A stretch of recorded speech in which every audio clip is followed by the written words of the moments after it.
जिस नारी के ऊपर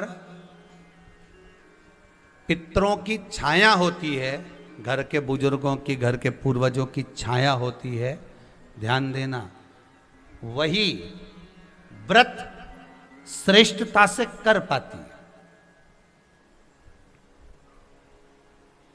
व्रत की श्रेष्ठता उसमें अपने आप आ जाती है। अगर उसके साथ में अगर पितरों की कृपा है, तो पूर्वजों का अगर आशीर्वाद है, तो व्रत वो अच्छे से कर सकेगी।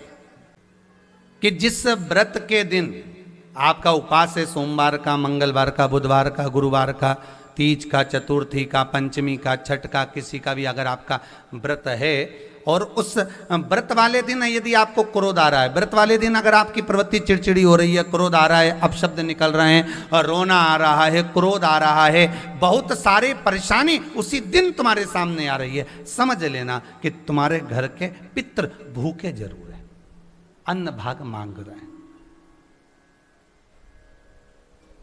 एक बात पहले भी कही थी, शायद आपको ध्यान में होगा, रात्रि को सोने के बाद, विश्राम के बाद, एक बार कहा था, आप लोगों को याद होगा, कि सोने के बाद में 2 घंटे के अंदर अगर आपकी नींद खुलती है और खुलने के बाद यदि आपको भूख लग रही है, प्यास लग रही है, तो समझ लेना कि आपके पितर, आपके पूर्वज भूखे हैं, अन्न का भाग मांग रहे हैं, पानी पीने को मांग रहे हैं।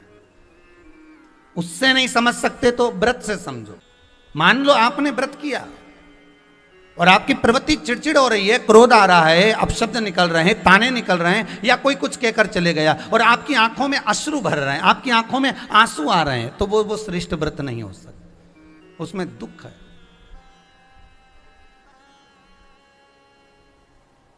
पुष्प ताजा है तो आप भगवान को दोगे, सही है कि गलत है?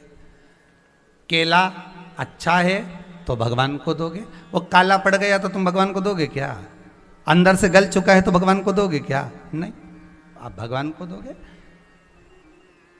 कोई फल ताजा है तो आप भगवान को दे दोगे, कोई पुष्प ताजा है, अच्छा है, तो आप भगवान को दोगे। अगर पुष्प मुरझा गया तो भगवान को दोगे क्या? पुष्प बेकार हो गया तो भगवान को दोगे क्या? नहीं। उसी तरह व्रत होता है, उसी तरह हमारा व्रत है।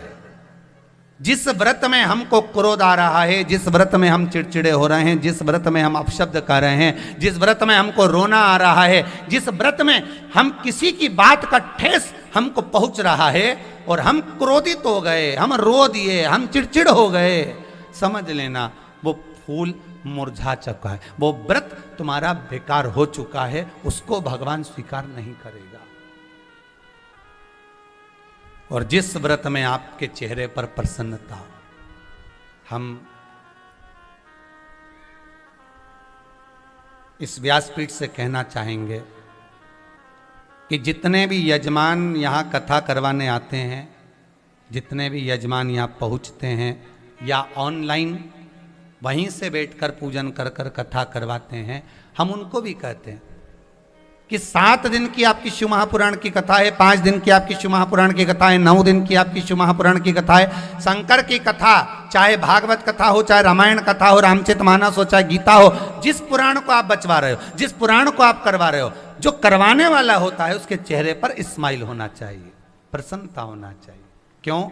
क्योंकि इस पुराण को आप अकेले नहीं सुन रहे, इस पुराण को आपके पितृलोक में विराजमान पितृ पूर्वज भी श्रवण कर रहे हैं। जितनी आपकी चेहरे पर प्रसन्नता होगी, उतनी आपके पूर्वज भर भर कर आशीर्वाद देंगे। 7 दिन तक, जब तक आप कथा का रसस्वादन कर रहे हो, कथा श्रवण कर रहे हो, 7 दिन तक आपके चेहरे पर अगर प्रसन्नता है तो पूर्वजों का आशीर्वाद आप पर बना हुआ है, आप पर